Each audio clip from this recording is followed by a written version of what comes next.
Accounting no problem में आपका स्वागत है। मैं हूं आरती। आगे बढ़ने से पहले हमारी आपसे प्रार्थना है, कृपया सोचें, आप डेटा एंट्री ऑपरेटर यानी बाबू बनना चाहते हैं या अकाउंटेंट? आप टैली का अधूरा ज्ञान प्राप्त करना चाहते हैं या उसके विद्वान बनना चाहते हैं? यदि आप अकाउंटेंट या विद्वान बनना चाहते हैं तो हमारा आपसे निवेदन है, इस वीडियो सीरीज की सभी वीडियोस को एक एक करके क्रमानुसार ही देखें। वीडियोस को क्रमानुसार देखने के दो तरीके हैं। पहला है हमारी वेबसाइट द्वारा और दूसरा हमारे YouTube चैनल की प्लेलिस्ट द्वारा। टैली प्राइम की इस वीडियो सीरीज के आज के अध्याय में आप जानेंगे अकाउंटिंग की परिभाषा और कुछ अन्य परिभाषाएं। इसके पहले वाली वीडियो में हमने आपको बताया था कि टैली प्राइम सिखाने के पीछे हमारा उद्देश्य क्या है और हमने टैली प्राइम सिखाने के लिए कितने लेवल्स बनाए हैं। जो लोग टैली सीखना चाहते हैं, निश्चित रूप से उन्हें मालूम है टैली एक अकाउंटिंग सॉफ्टवेयर है, पर क्या आप जानते हैं अकाउंटिंग क्या है, उसको कैसे करते हैं, उसके क्या सिद्धांत हैं, उसके क्या लाभ हैं इत्यादि? शायद कुछ लोग जानते हैं और कुछ नहीं। इसलिए हम टैली सिखाना शुरू करने से पहले प्रारंभ की कुछ वीडियोस में बहुत ही सरल तरीके से अकाउंटिंग से संबंधित कुछ बेसिक जानकारी जो हमें टैली सिखाने के लिए आवश्यक लगी, उन्हें समझाने की कोशिश कर रहे हैं। और हमारे ख्याल से टैली में काम करने के लिए ये जरूरी भी है। कहते हैं ना, फाउंडेशन यानी नींव मजबूत होती है तो बिल्डिंग भी मजबूत होती है। चलिए पहले समझ लेते हैं अकाउंटिंग क्या है। किसी व्यापार या व्यवसाय के वित्तीय यानी फाइनेंशियल लेन देन का लिपिबद्ध रिकॉर्ड रखने, उसका वर्गीकरण यानी क्लासिफिकेशन करने, सारांश प्रस्तुत करने और उसका विवरण यानी रिपोर्ट तैयार करने और उनका एनालिसिस करने की कला को ही अकाउंटिंग कहते हैं। हम इस वीडियो सीरीज में आगे बढ़ते हुए इन सभी बातों को एक एक करके समझेंगे। यहाँ पहले हम इस लेसन में उपयोग होने वाले टेक्निकल शब्दों के अर्थ समझ लेते हैं। सबसे पहले समझते हैं व्यापार यानी ट्रेड क्या है। लाभ कमाने के उद्देश्य से किया गया वस्तुओं का क्रय या विक्रय व्यापार कहलाता है। अब हम देख लेते हैं पेशा यानी प्रोफेशन क्या है। आय अर्जित करने के लिए किया गया कोई भी काम या कोई भी साधन जिसके लिए पूर्व प्रशिक्षण की आवश्यकता होती है, वो पेशा कहलाता है। डॉक्टर, वकील, शिक्षक, इंजीनियर आदि द्वारा किए गए काम पेशा कहलाते हैं। अगली टर्म है व्यवसाय यानी बिजनेस। ऐसा कोई भी वैधानिक काम जो आय या लाभ प्राप्त करने के उद्देश्य से किया गया हो, व्यवसाय कहलाता है। व्यवसाय एक व्यापक शब्द है जिसके अंतर्गत उत्पादन, वस्तुओं या सेवाओं का क्रय विक्रय, बैंक, बीमा, परिवहन, कंपनियां आदि आते हैं। व्यापार व पेशा भी इसी के अंतर्गत आते हैं। अब बात करते हैं ट्रांजैक्शन यानी लेन देन की। व्यवसाय में माल, मुद्रा या सेवा के पारस्परिक व्यवहार या आदान प्रदान को लेन देन कहते हैं और ये सभी मुद्रा द्वारा मापे जाते हैं। चूंकि ये मुद्रा से संबंधित हैं, इसलिए इन्हें फाइनेंशियल ट्रांजैक्शन भी कहते हैं। इसमें मुद्रा का भुगतान तुरंत या भविष्य में हो सकता है। जब सौदे का तुरंत भुगतान किया जाता है तब वह नकद लेन देन यानी कैश ट्रांजैक्शन कहलाता है, और जब भुगतान भविष्य में किया जाता है तब उसे उधार लेन देन यानी क्रेडिट ट्रांजैक्शन कहते हैं। अब समझते हैं माल यानी गुड्स किसको कहते हैं। माल उस वस्तु को कहते हैं जिसका क्रय विक्रय या व्यापार किया जाता है। माल के अंतर्गत वस्तुओं के निर्माण हेतु प्राप्त कच्ची सामग्री, अर्धनिर्मित सामग्री या तैयार वस्तुएं भी हो सकती हैं।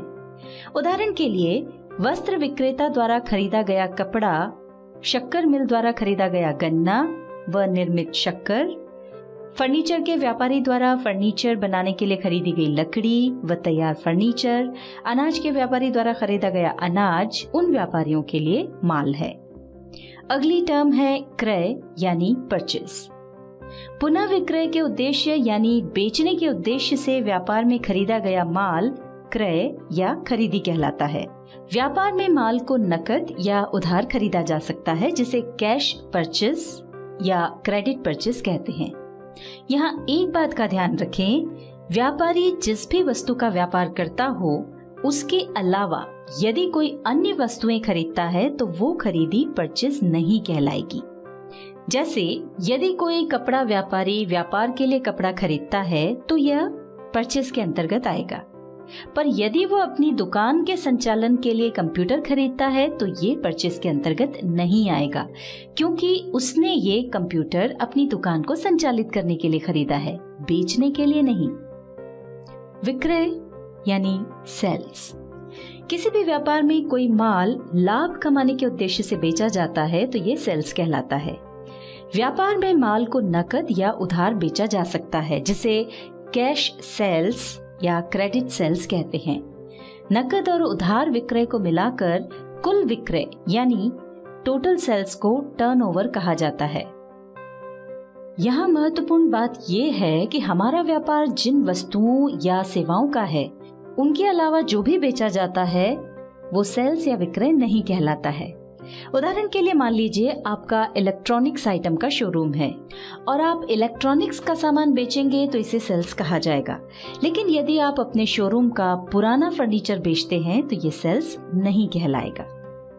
अगली टर्म है राजस्व यानी रेवेन्यू। रेवेन्यू से आशय ऐसी राशि से है जो माल अथवा सेवाओं के विक्रय से नियमित रूप से प्राप्त होती है, साथ ही व्यवसाय के दिन प्रतिदिन के क्रियाकलापों से प्राप्त होने वाली राशियां जैसे किराया, ब्याज, कमीशन, डिस्काउंट आदि भी रेवेन्यू कहलाते हैं। आय यानी इनकम। एक व्यक्ति या संगठन की आय यानी इनकम वो धन है जो वो कमाते हैं या प्राप्त करते हैं। वैसे आय एक व्यापक शब्द है, इसमें लाभ भी शामिल रहता है। आय दो प्रकार की होती है। प्रत्यक्ष आय यानी डायरेक्ट इनकम। इसके अंतर्गत ऐसी सभी प्राप्तियां आती हैं जो हमारे मुख्य कार्य से प्राप्त होती हैं। जैसे व्यापार की स्थिति में यदि आप कुछ बेच रहे हैं तो उसका जो भी मूल्य प्राप्त हो रहा है वो डायरेक्ट इनकम में आएगा। मान लीजिए आपका मुख्य व्यापार कपड़े का है तो कपड़े की सेल्स से होने वाली प्राप्ति आपकी डायरेक्ट इनकम कहलाएगी। दूसरी तरह की आय होती है अप्रत्यक्ष आय यानी इनडायरेक्ट इनकम। मुख्य व्यवसाय के अलावा जो भी इनकम होती है वो अप्रत्यक्ष आय यानी इनडायरेक्ट इनकम कहलाती है। उदाहरण के तौर पर यदि आपका कपड़े का व्यापार है तो उससे प्राप्त होने वाले आय के अतिरिक्त जो भी आय होती है, जैसे आपने कुछ गोदाम किराए पर दिए हुए हैं तो उनका किराया, या फिर आपने कुछ रुपया बाजार में उधार दिया हुआ है तो उससे प्राप्त होने वाला ब्याज आपकी इनडायरेक्ट इनकम कहलाएंगे। अगली टर्म जो हम आपको समझाने जा रहे हैं वो है व्यय यानी एक्सपेंसेस। एक व्यक्ति या संगठन का व्यय यानी एक्सपेंसेस वो धन है जो हम अपने काम के दौरान कुछ करते हुए खर्च करते हैं। यह भी दो प्रकार का होता है। पहला है प्रत्यक्ष व्यय यानी डायरेक्ट एक्सपेंसेस। इसके अंतर्गत हमारे मुख्य कार्य से संबंधित जो भी सीधे खर्च होते हैं वे आते हैं। जैसे व्यापार की स्थिति में यदि आप बेचने के लिए कुछ खरीदते हैं या खरीदे हुए माल पर सीधे कोई खर्च करते हैं तो उस पर जो भी धन खर्च होता है वो प्रत्यक्ष व्यय यानी डायरेक्ट एक्सपेंसेस कहलाता है। उदाहरण के लिए आपका मुख्य व्यापार कपड़े का है तो आप जो कपड़ा खरीदते हैं उसका मूल्य, उसे अपने गोडाउन या फैक्ट्री तक लाने के लिए जो गाड़ी भाड़ा देते हैं, यदि कपड़े पर कोई एम्ब्रॉयडरी करते हैं यानी कपड़े को बेचने योग्य बनाने के लिए जो भी खर्चा करते हैं, ये सब खर्चे आपके डायरेक्ट एक्सपेंसेस माने जाएंगे। दूसरी तरह का व्यय है अप्रत्यक्ष व्यय यानी इनडायरेक्ट एक्सपेंसेस। इनका संबंध वस्तु के क्रय या उसके निर्माण से न होकर वस्तु की बिक्री या कार्यालय व्यय से संबंधित होता है। सरल शब्दों में कह सकते हैं मुख्य व्यवसाय से संबंधित जो भी सीधे खर्च होते हैं उनको छोड़कर शेष सभी खर्च इसके अंतर्गत आते हैं। जैसे व्यवसाय या व्यापार को चलाने में सहयोग करने के लिए जो भी खर्च होते हैं, जैसे ऑफिस से संबंधित कर्मचारियों की तनख्वाह, ऑफिस का बिजली बिल, स्टेशनरी खर्च, डेप्रिसिएशन इत्यादि। अगली टर्म है इंटरेस्ट यानी ब्याज। व्यापार में जब हम किसी से कर्ज लेते हैं या फिर किसी को लोन देते हैं तो उस लोन राशि के उपयोग के बदले में लोन देने वाले को एक निश्चित दर से प्रतिफल यानी कंसिडरेशन के रूप में कुछ राशि देनी पड़ती है, जिसे ब्याज कहते हैं। कई बार हम किसी सप्लायर से ज्यादा दिनों की उधारी पर माल खरीदते हैं तो उस लंबी अवधि के लिए भी हमको ब्याज देना पड़ सकता है। इसके विपरीत यदि हमने किसी कस्टमर को लंबी अवधि के लिए उधार माल बेचा तो उस पर हम ब्याज ले सकते हैं। फिर है छूट यानी डिस्काउंट। व्यापारी द्वारा अपने ग्राहकों को दी जाने वाली छूट या रियायत को ही डिस्काउंट कहते हैं। जब हमें किसी से डिस्काउंट प्राप्त होता है तो उसे डिस्काउंट रिसीव्ड कहते हैं, और जब किसी को डिस्काउंट दिया जाता है तो उसे डिस्काउंट अलाउड या डिस्काउंट गिवन कहा जाता है। यह डिस्काउंट दो प्रकार का हो सकता है। पहला है व्यापारिक बट्टा यानी ट्रेड डिस्काउंट। व्यापारी माल बेचते समय ग्राहक को माल के मूल्य में कुछ राशि कम करता है या बिल की राशि में से कुछ राशि कम करता है। इस तरह की छूट को बिल में ही कम कर दिया जाता है, इसे ही ट्रेड डिस्काउंट कहते हैं।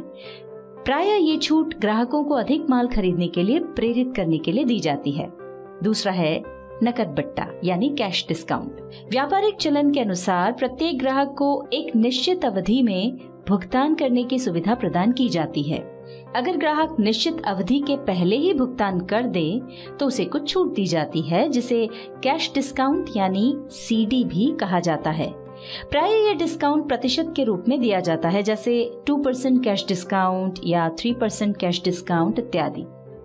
कैश डिस्काउंट के लालच में ग्राहक शीघ्र भुगतान करने के लिए प्रोत्साहित होता है। अब आता है कमीशन। जब किसी व्यक्ति या संस्था को किसी का काम करने जैसे कुछ खरीदने या बेचने में सहायता देने या अन्य कोई काम करने के प्रतिफल स्वरूप कुछ पारिश्रमिक मिलता है तो उसे कमीशन कहते हैं। कई बार विक्रेता अपने कर्मचारियों को सेल बढ़ाने के लिए प्रोत्साहित करने के लिए भी तनख्वाह के साथ इस तरह का कमीशन देता है। यह पारिश्रमिक साधारणतया निश्चित प्रतिशत से दिया जाता है, पर कभी कभी यह निश्चित राशि में भी दिया जा सकता है। अगली टर्म है सेवा यानी सर्विस। वर्तमान में सेवा का अर्थ बड़ा व्यापक हो गया है। अपने व्यवसाय में हम कई प्रकार की सेवाओं का उपयोग या उपभोग करते हैं, जैसे हम अपने कंप्यूटर सप्लायर से अपना कंप्यूटर सुधरवाते हैं या कंप्यूटर में कोई नया सॉफ्टवेयर इंस्टॉल करवाते हैं, तो ये उसके द्वारा दी गई सेवाएं हैं।